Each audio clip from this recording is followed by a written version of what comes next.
Hello दोस्तों, राधे राधे। सुनाने जा रहे हैं आप सबको देवी गीत। कैसे लगे आप सब कमेंट बॉक्स में ज़रूर लिखना। पसंद आए तो लाइक सब्सक्राइब कमेंट करना। जय माता जी। मैया रुनकत झुनकत आई गई नी मात रे, मैया रुनकत झुनकत आई गई नी मात रे, मैया रुन झुन आई गई नी मात रे, मैया के माथे कई विद्यालय आए, मैया के माथे कई टिका लय आए, मैया से नुरा लगाई गई नी मात रे, मैया से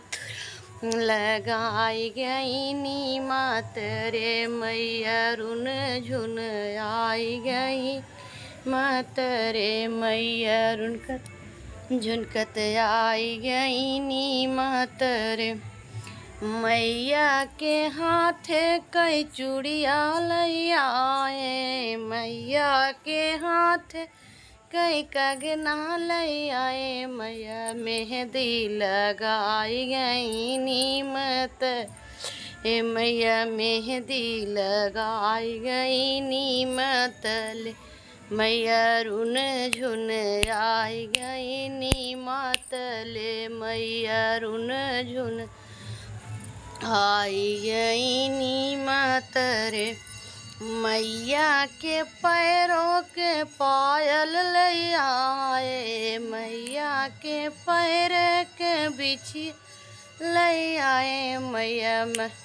मैया महावर लगाई गई नी मात रे, मैया महावर लगाई गई नी मात रे,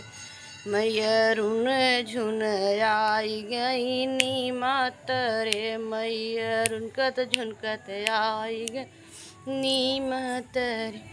मैया के अंगे कई चुनरी लय आए, मैया के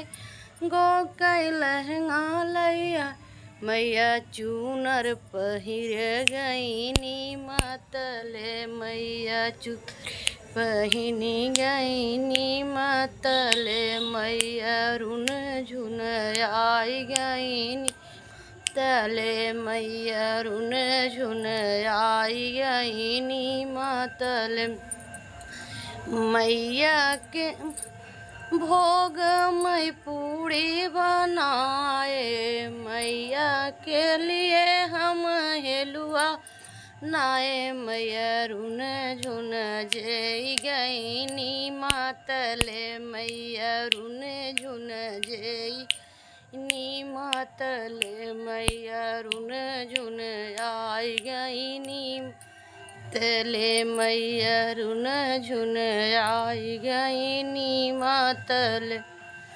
मैया रुन झुन आई गई नी मात रे। जय माता जी।